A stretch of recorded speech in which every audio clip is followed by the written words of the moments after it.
តែ Bushi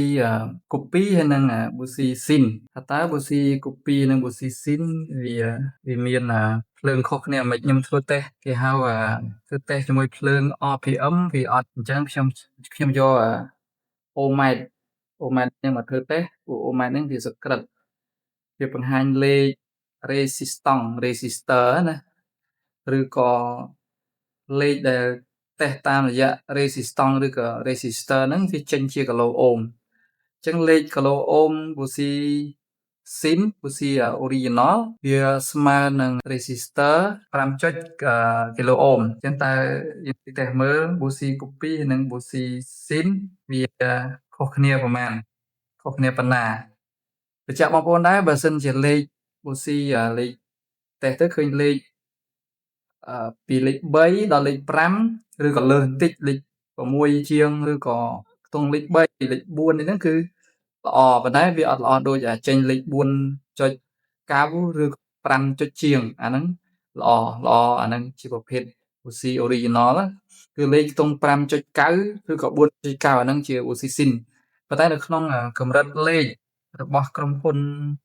ដែលគេដាក់នៅក្នុងកាតាឡុកឬក៏ក្នុង website របស់ក្រុមហ៊ុនឬក៏ក្រុមហ៊ុនដែលគេណែនាំប្រាប់ណារោងចក្ររបស់ Denso គេដាក់5គីឡូអូមប៉ុន្តែចន្លោះពី4.9ទៅ5.9ហ្នឹងជាវាត្រូវហើយវាមិនខុសទេព្រោះវាខុសជួយប៉ុន្តែបើសិនជា4.5ចុះក្រោមឬក៏7ឬក៏6.9ឡើងលើអាហ្នឹងអត់ល្អទេវាមិនអត់ល្អសោះហើយគាត់ថាវាគួរសមប៉ុណ្ណឹងប៉ុន្តែបើសិនជាចេញលេខ50 60 100ឬក៏អត់ដល់បាន1គីឡូអូមអាហ្នឹងជា Bushi ដែលអត់ល្អទេហើយយើងប្រើបានតែវាមិនជាល្អណាអញ្ចឹងចាំមើលខ្ញុំតេស្តមើលអានេះខ្ញុំយកBushi នេះ copy ទេបងប្អូន copy មកតេស្តមុនដំបូងគេអានេះ copy ប៉ុន្តែ copy កម្រិតបើសិនជាយើងនិយាយស្រួលស្ដាប់ទៅ grade A កម្រិតល្អ copy ដែរកម្រិតល្អវាផ្ដុំផ្សំអាស៊ីនតែជាមួយយើងតេស្តចាក់ស្ដែងតលេខប្រមាណព្រោះក្នុងនេះវាចេញលេខ0ណា0ចុចអញ្ចឹងយើងដាក់អញ្ចឹងមកនេះបងប្អូន 4.5 4.53 ហ្នឹងគឺ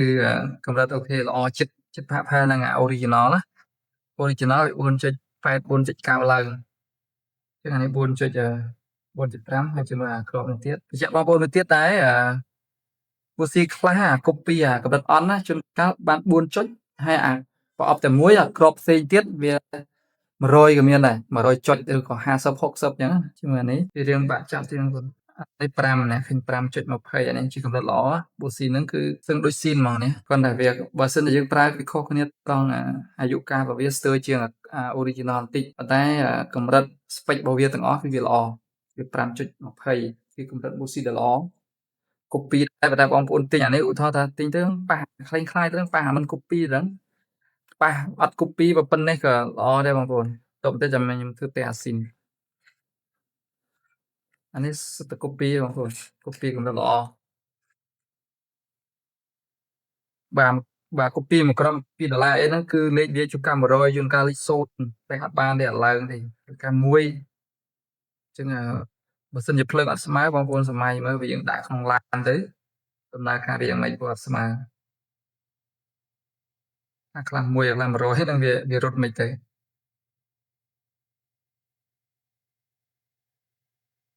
អានេះស្ងាត់ឈឹងអូនេះអានេះក៏5.17ទៅទៅ Bushi នេះគឺកម្រិតល្អបងប្អូនមើលឃើញហ្នឹង 5.17 ហើយទេដល់ទៀតចាំបងប្អូនមើលកន្លែងនេះណាកន្លែងខ្ញុំលើកទៅចិត្តអាកាសព្រោះដៃសងខាងចាប់ដៃសងខាងវាចាប់អានេះហើយចឹងខ្ញុំទេខ្ញុំលើកឲ្យបងប្អូនមើលអត់កើតណាវាជួនកាលវាយើងដាក់ទឹកអត់ស្ដិត 5.20 5.19 5.25បងប្អូនមើលកន្លែងនេះបើមើលច្បាស់អីមានតែស្ដាប់សំឡេងឲ្យតែបាន5ចុចជាងគឺល្អមែនតើនេះ Bushi នេះគឺកម្រិតល្អខ្ញុំសម្រាប់ខ្ញុំអ្នកលក់ណាបើសិនខ្ញុំទិញប៉ះប៉ុណ្ណេះទោះបីជាមិនស៊ីនក៏ខ្ញុំអូខេដែរព្រោះវាល្អវាផាក់ផែលគ្នាស៊ីនណាតែខ្លាចតែបងប្អូនទិញមកក្រប1ឡា$2 $3 និយាយទៅ$4ហ្នឹងគឺភ្លើងវាអត់ល្អទេវារត់ឆ្វេងឆ្វាយយ៉ាលោតអស់ថ្មហ្នឹងអានេះអត់សូវល្អទេបងប្អូនអាក្របនេះវា7ចុចតែអត់អីទេប៉ុណ្ណេះ7ចុចអញ្ចឹងមាន4 5 6 7មានអាក្របណាហ្នឹង4អញ្ចឹងវារៀងកម្រិតឆ្ងាយពីគ្នាដែរតែអូខេស្រាប់អានេះវា copy វាអញ្ចឹងហើយតែប៉ុណ្ណេះក៏វាបដិបន្សល់មួយអាស៊ីនណាវាប្រហែលគ្នាមែនតើណាអញ្ចឹងចាំមើលខ្ញុំធ្វើតេស្តអាស៊ីនឲ្យបងប្អូនមើលជាបងប្អូនទេដែរអានេះអា copy អា copy ពេលយើងបើកអបមកអត់មានដាច់កន្លែងនេះទេបើអាស៊ីនគឺបកមកគឺមានអាកន្លែងដាច់កន្លែងនេះមិនបង្ហាញឲ្យបងប្អូនណានេះបងប្អូនអានេះអាស៊ីនពេលបិទពេលទិញមកគឺយើងអត់មានហើបអញ្ចឹងទេគឺបិទជិតល្អហ្មងជិតពើងចាដល់ពេលយើងបកមកគឺបកដាច់កន្លែងនេះអញ្ចឹងបើcopy អត់មានកន្លែងហ្នឹងទេប៉ុន្តែយើងពិបាកថាដែរបើសិនគេចង់ក្លែងបន្លំហ្នឹងគេយកខោមកដាក់ក៏បានដែរតែកាលមកដាក់ប្រហែលជាវាមិនដាច់អញ្ចឹងទេអានេះអាស៊ីនបងប្អូនមើលអានេះដូចគ្នាបងប្អូនមើលអត់ដឹងទេណា100%បងប្អូនអត់ដឹងទេអត់ដឹងថាស៊ីនឬក៏ copy ទេប៉ុន្តែខ្ញុំដឹងគេលើថាអូអានេះវាខុសគ្នាកន្លែងនេះហើយដោយសារតែមួយលេខកូដ PK អានេះ PKH ឥឡូវខ្ញុំមានអា PKH ទៀតណាតែដោយសារវាប្រឡាក់កន្លែងនេះ PKH បងប្អូនមើលឃើញសរសេរខ្លាចច្រឡំអញ្ចឹងនេះឃើញខុសគ្នាបាត់ហើយបងប្អូនអានេះអត់មានទេកន្លែងនេះអានេះមានអញ្ចឹងយើងមើលអា PKH ដូចគ្នាតែវាខុសគ្នាត្រង់ណាទី1អានេះខ្លីជាងអា copy ខ្លីជាងហើយយើងមើលកន្លែងនេះបកទៅគឺអត់មានទេនេះអាឆ្វេង copy អញ្ចឹងអាស្ដាំមានរបកកន្លែងនេះហើយកន្លែងផ្សេងទៀតបងប្អូនមើលអត់ដឹងទេដូចខ្លាំងណាស់អត់មានកន្លែងណាខុសទេគឺដូចមែនតើតែបើយើងបើប្រកែកមើលពណ៌ខុសគ្នាបន្តិចកន្លែងនេះដូចខ្ញុំអត់ចេះមើលពណ៌ទេឥឡូវយើងមើលខាងនេះទៀតអានេះរៀងទូជាងឥឡូវបងប្អូនជាក់ស្ដែងមើលនេះខុសគ្នាអា copy ប្រអប់ទូជាងធំជាងប៉ុន្តែក្រៅពីនេះរូបរាងពណ៌អីយើងមើលអត់ដឹងទេដូចគ្នាខ្លាំងដូចគ្នាមែនតើតែជាមួយខ្ញុំធ្វើតេស្តឲ្យបងប្អូនមើលថាភ្លើងវាយ៉ាងម៉េចវីដេអូនេះឡងវែងមែនតើបងប្អូនតែមិនដឹងធ្វើម៉េចទេព្រោះវែងកុំឲ្យខាតពេលច្រើនខ្ញុំធ្វើតេស្តតែមួយគ្រាប់ហ្នឹងហើយខ្ញុំក៏ធ្លាប់ធ្វើវីដេអូផុសតេស្ត OC រួចដែរអានេះដល់តែ5ចុចហើយព្រោះអាស៊ីនចាំបងប្អូនមើលជាក់ស្ដែងមកខ្ញុំចេះថាណានេះបងប្អូន5.24ដោយសារតែ original គឺដល់តែ5ចុច4ចុចក្រាស់ទៅ5ចុចអញ្ចឹងអានេះទោះបីជាយើងលោតដល់ណាដល់ណីក៏វាត្រឡប់មក5.24វិញដែរអាហ្នឹងអាស៊ីនណាបងប្អូនស៊ីន Denso អានេះមួយគ្រាប់$15អាស៊ីនហ្នឹងណាហើយអានេះអា copy នេះគឺ copy កម្រិតល្អដែរបងប្អូនអានេះណាខ្ញុំលើកបង្ហាញបងប្អូនមិញណានេះអានេះ copy ក៏កម្រិតល្អដែរអញ្ចឹងចាំមើលខ្ញុំវាស់ឲ្យមើលវាស់ទាំងគ្រាប់ហ្នឹងហើយព្រោះច្រើនពេកវីដេអូកាន់តែវែង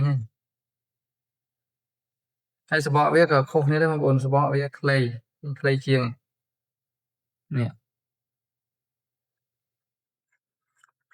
ខ្លីជាងហើយរខិរខាសបកវានេះអានេះគេឡើងក្លឹបល្អណែនល្អតែជាមួយភ្លើងទៀតតែវាភ្លើងវាយ៉ាងម៉េច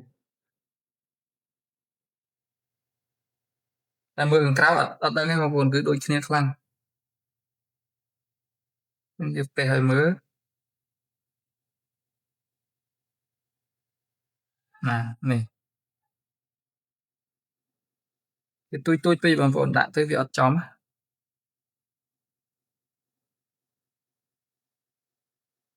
នេះបាន4ទេបងប្អូន4ចុច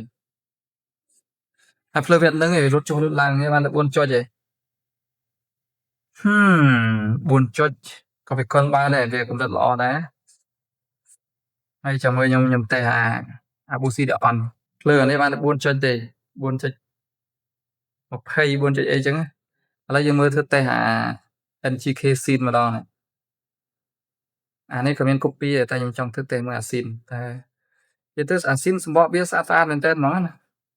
សម្បកវាមើលទៅគឺវាមើលទៅក្លឹបល្អ ហើយក្បាលវាឥឡូវនេះគឺក្លឹបល្អហ្មងហើយក្បាលIDM មើលទៅស្អាតហ្មងហើយបងប្អូនមើលទៅផ្ទះបានលេខប៉ុន្មានគឺស្អាតហ្មងហើយទៅស៊ីនគឺ5ចុចហ្មងបងប្អូនមើលឃើញទេមិញខ្ញុំនេះយ៉ា5ចុចហ្នឹងបងប្អូនឃើញទេនិយាយទៅឲ្យទៅស៊ីនដាក់មកគឺលេខ5លេខ5មិញខ្ញុំបានធ្វើតេស្តឲ្យបងប្អូនមើលណាយ៉ាអានេះបើស៊ីស៊ីនណាបងប្អូននេះស៊ីនអានេះ copy បងប្អូនមើលមែនថាដូចខ្លាំងហ្នឹងបងប្អូនមើលអត់ដឹងទេដូចមែនតើហ្មងណានេះគឺថាដូចខ្លាំងមែនតើបងប្អូនមើលពីយើងហើយសង្ឃឹមថាបងប្អូនអាចមើលដឹងអត់ដឹងទេនេះខុសអានេះមានអក្សរនេះអត់មានអក្សរស្លាស់ហេងកន្លែងនេះអាស៊ីនមានខាងនេះក៏ដូចគ្នាដែរបងប្អូនមើលអត់ដឹងទេខុសគ្នាតិចតិចតែអ្វីដែលយើងច្បាស់គឺយើងទៅតេស្តអានេះមិញបាន5.8ដែរបងប្អូនអានេះភ្លើងវាខ្លាំងល្អ5.8ទេមើលអា copy ម្ដងអានេះ copy បងប្អូន